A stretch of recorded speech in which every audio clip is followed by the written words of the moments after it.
Presenting six sense. इस कहानी की शुरुआत में ये दिखाया जाता है कि एक चाइल्ड साइकोलॉजिस्ट होता है जिसका नाम मेलकम होता है और वो अपनी पत्नी के साथ घर आता है। आज वो बहुत खुश है क्योंकि आज उसे उसके काम के लिए सम्मानित किया गया है। मेलकम की बीवी एना मेलकम को कॉन्ग्रेचुलेट करते हुए कहती है कि तुम अपने काम को मुझसे ज्यादा प्रायोरिटी देते हो। इसके बाद ये दोनों बेडरूम में जाते हैं। एना देखती है कि रूम का टेलीफोन टूटा हुआ है और विंडो का ग्लास भी ब्रेक होता है।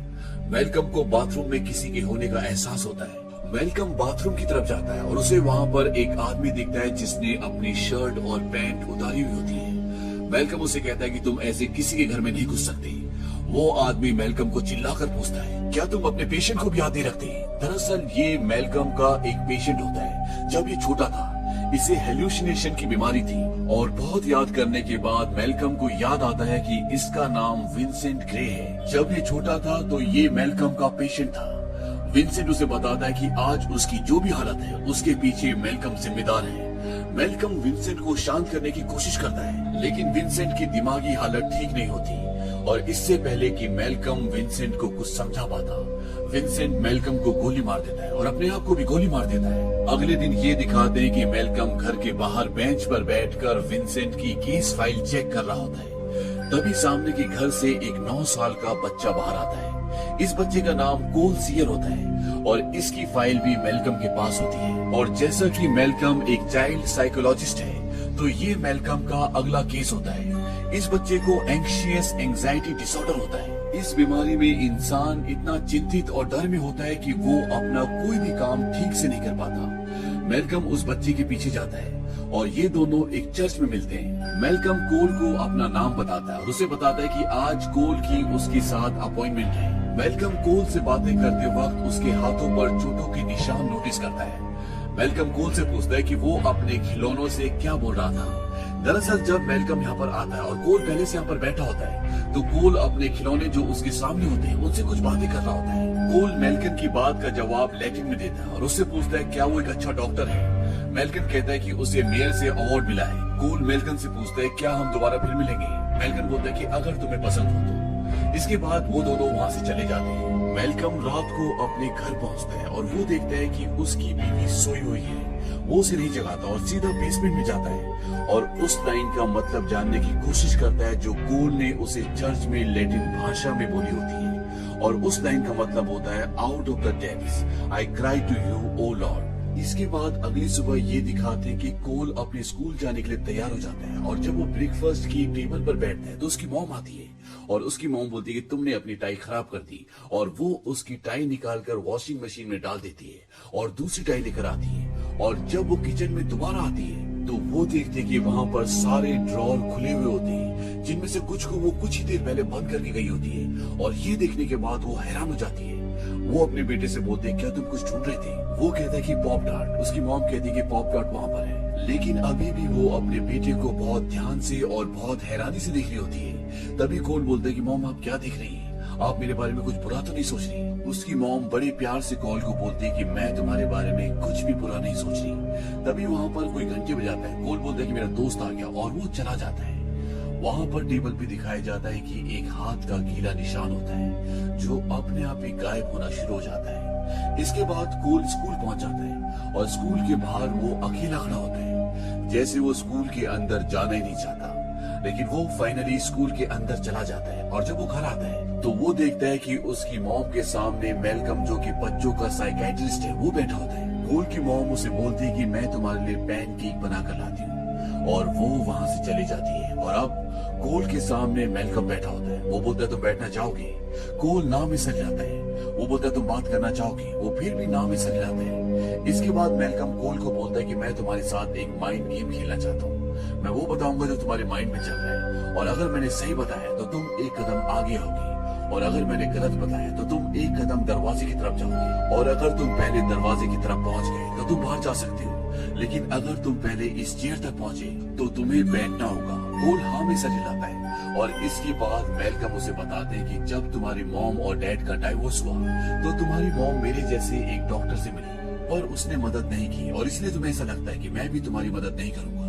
और कोल एक कदम आगे बढ़ जाता है क्योंकि ये सच होता है। इसके बाद मेलकम उसे बोलता है कि तुम्हारा भी एक सीक्रेट है जो तुम मुझे बताना नहीं चाहते।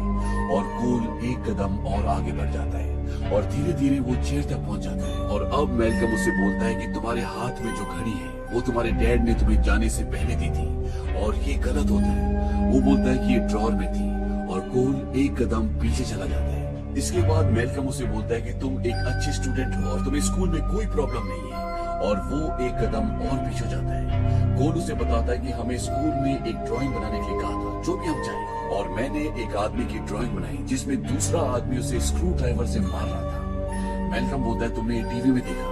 और वो एक कदम और पीछे चला जाता है। वो बताता है कि उस ड्राइंग को बताने के बाद सब लोग नाराज हो गए थे। उन्होंने स्कूल में एक मीटिंग की और मेरी मॉम को बुलाया और मेरी मॉम रोने लग गई। उसके बाद से मैं वैसी ड्राइंग कभी नहीं बनाता। कोल बोलता है कि अब मैं क्या सोच रहा हूँ। मेलकम इस बात का जवाब नहीं दे पाता और कोल एक कदम और पीछे हो जाता है। वो कहता है कि आप अच्छे हैं लेकिन आप मेरी मदद नहीं कर सकते। और अब तक कोल दरवाजे के सामने पहुंच जाता है और वो वहां से निकल जाता है। अगले दिन जब कोल स्कूल जा रहा होता तो मेलकम भी आ जाता है। वो बोलता है कि तुम अपनी मॉम को कुछ बताते हो। कोल बोलता है कि नहीं, मैं उन्हें कुछ नहीं बताता। मेलकम बोलता है क्यों।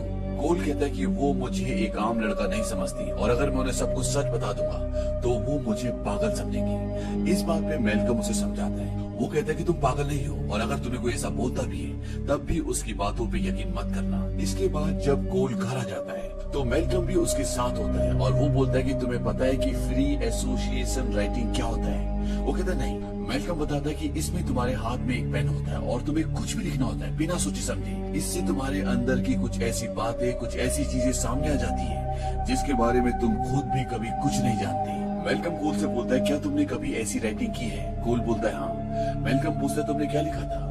कोल बोलता है कि बुरी बातें। मेलकम कोल से पूछता है कि अगर तुम जिंदगी में कुछ बदलना चाहते हो तो तुम क्या बदलोगी। कोल बोलता है कि मैं अब और डरना नहीं चाहता। वहीं दूसरी तरफ कोल की मॉम जब कोल की और अपनी फोटोज देख रही होती है तो वो देखती है कि हर एक फोटो पर एक रोशनी होती है। लेकिन कोल की मॉम को कुछ समझ में नहीं आता।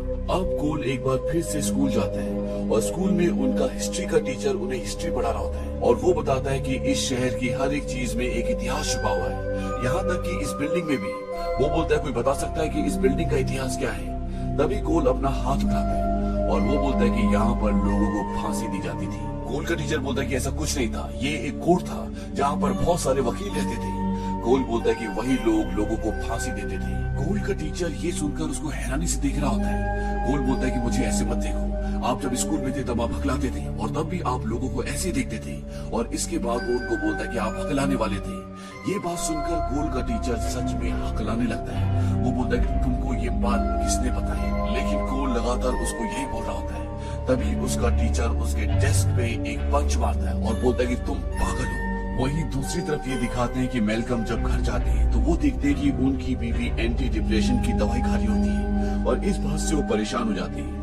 अब यहाँ पर एक पार्टी दिखाई जाती है जहाँ पर कोल होता है और तभी कोल को ऊपर से कुछ बच्चों की आवाजें आती है और जब वो ऊपर जाता है तो वहाँ पर दो बच्चे होते हैं और वो दोनों बच्चे उसे एक कमरे में बंद कर देते हैं। कोल वहाँ पर बहुत चिल्लाता है क्योंकि वो डर जाता है और कोल की मॉम भागते हुए ऊपर जाती है लेकिन कमरे का दरवाजा नहीं खुलता और तभी कमरे का दरवाजा अपने आप ही खुल जाता है और कोल वहाँ पर बेहोश होता है। कोल की मॉम कोल को हॉस्पिटल ले जाती है जहाँ पर डॉक्टर कोल की मॉम को बताता है कि उसके जिस्म पर कुछ खरोचों के निशान हैं और डॉक्टर को इस बात का शक कोल की मॉम पर होता है कि उसकी मॉम उसे मारती है। लेकिन कोल की मॉम बोलती है कि मैं अपने बच्चे को कैसे मार सकती हूँ। वहीं दूसरी तरफ भी दिखाया जाता है कि कोल बेड पे लेटा होता है और उसके सामने मेलकम आते हैं। मेलकम अपनी बीवी की वजह से परेशान है और कोल इस बात को समझ जाता है। कोल मेलकम को बताता है कि मैं अपना सीक्रेट आपको बताना चाहता हूँ। मेलकम हाँ में सर हिलाता है। कोल उसे बोलता है कि मुझे मरे हुए लोग दिखते हैं हर जगह। मेलकम पूछता है कि तुम्हें मरे हुए लोग सपनों में दिखते हैं। कोल बोलता है कि नहीं, वो मुझे हर जगह दिखते हैं, चलते फिरते हुए दूसरे लोगों की तरह। लेकिन उन्हें नहीं पता कि वो मर चुके हैं। वो वही देखते हैं जो देखना चाहते हैं और वो मुझे हर वक्त हर जगह दिखते हैं। कोल मेलकम से बोलता है कि आप ये सीक्रेट किसी को बताएंगे नहीं ना। मेलकम बोलता है कि नहीं, मैं वादा करता हूँ। कोल बोलता है कि मेरे सोने तक आप कहीं जाना मत। और इसके बाद कोल सो जाता है। मेलकम को लगता है कि कोल बीमार है, उसे विजुअल हेलुसिनेशन होते हैं और उसे मेडिकेशन की हॉस्पिटल की जरूरत है। इसके बाद कोल की मॉम कोल को घर ले आती है। वो सो रहा होता है और कोल की मॉम देखती है कि उसके शरीर पर खरोचों के निशान होते हैं। उसे लगता है कि ये सब उसके दोस्तों ने किया है और वो उसके दोस्तों के घर पर फोन करती है और उनके पेरेंट्स को बोलती है, मैं आपके बेटे के बारे में बात करना चाहती हूँ। उसे कहना कि अपने दोस्तों के साथ मिलकर कोल को परेशान करना बंद करे। अब रात को कोल की आंखें खुलती है और उसे अब टॉयलेट जाना है।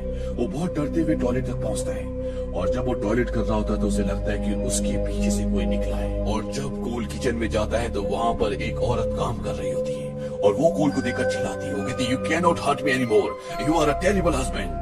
और कोल वहाँ से भाग जाता है और भाग के सीधा अपने टेंट के अंदर आ जाता है जहाँ पर उसने बहुत सारी पवित्र छोटी छोटी मूर्तियां रखी होती है। कोल बहुत बुरी तरह डर चुका है। वहीं दूसरी तरफ ये दिखाया जाता है कि मेलकम की वाइफ का किसी के साथ अफेयर चल रहा है और मेलकम उन दोनों को एक साथ देख लेता है। इस बात से मेलकम बहुत परेशान हो जाता है और जब वो कोल के पास जाता है, कोल उससे पूछता है कि आप क्या चाहते हैं। मेलकम बोलता है कि मैं अपनी बीवी से उसी तरह से बात करना चाहता हूँ जैसे मैं पहले करता था। मैंने बहुत वक्त से उससे बात भी नहीं की। कोल बोलता है कि लेकिन आप ऐसा कैसे करेंगे।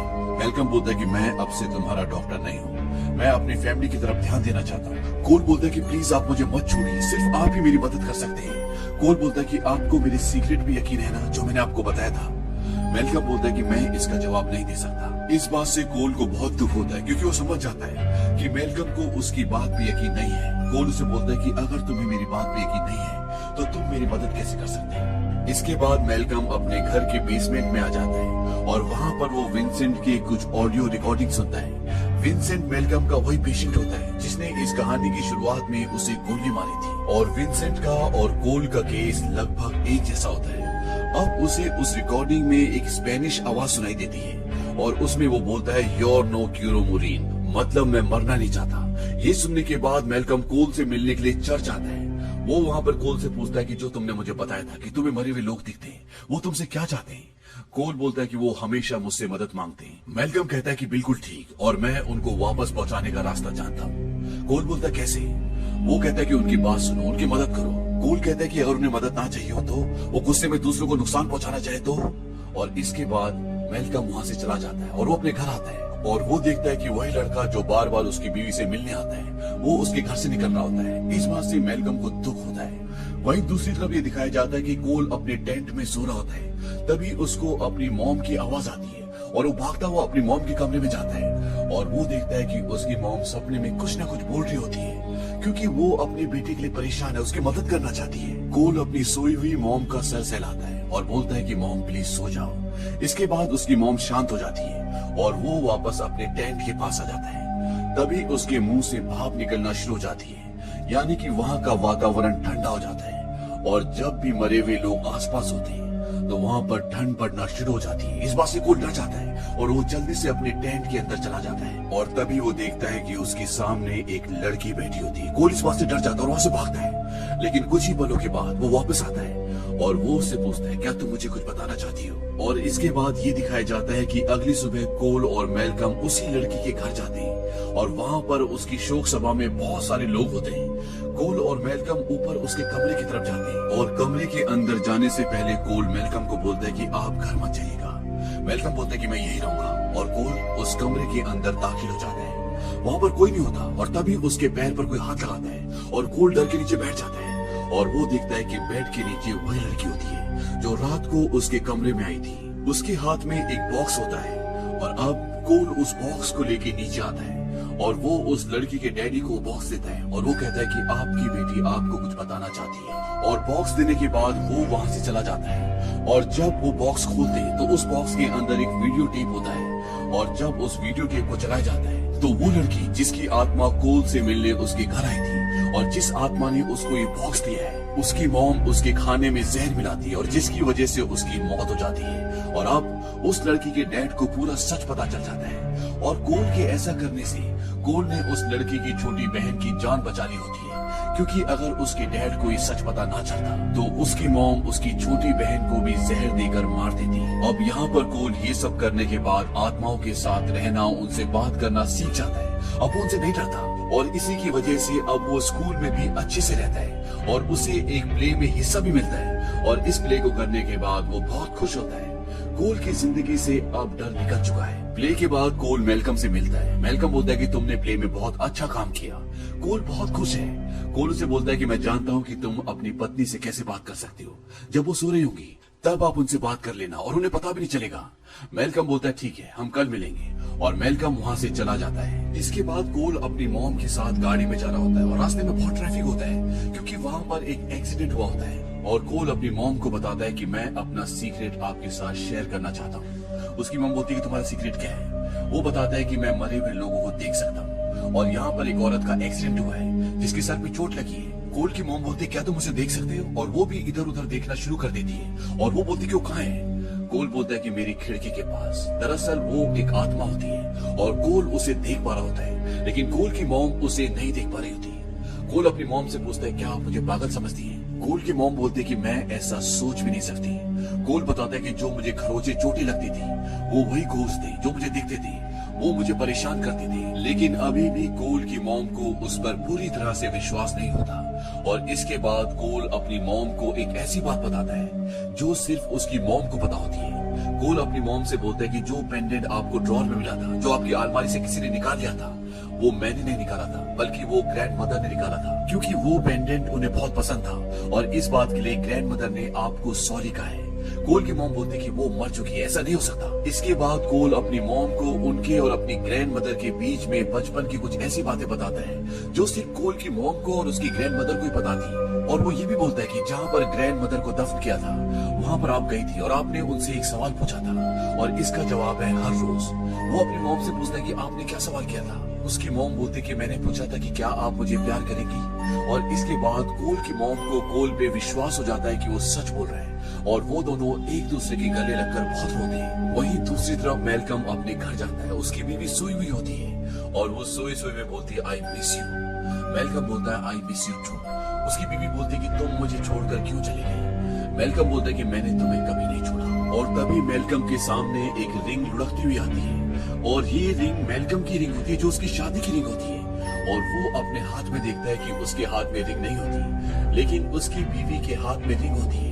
और तभी उसको कोल की एक बात याद आती है और वो बात होती है कि मुझे मरे हुए लोग दिखते हैं, लेकिन उन लोगों को ये नहीं पता होता कि वो मर चुके हैं। और इसके बाद मेलकम को एक एक करके वो सारी घटनाएं, वो सब चीजें याद आना शुरू हो जाती है जो उसने पिछले कुछ दिनों में एक्सपीरियंस की होती है। और उसे वो दिन भी याद आता है जब विंसेंट ने उसे गोली मारी थी।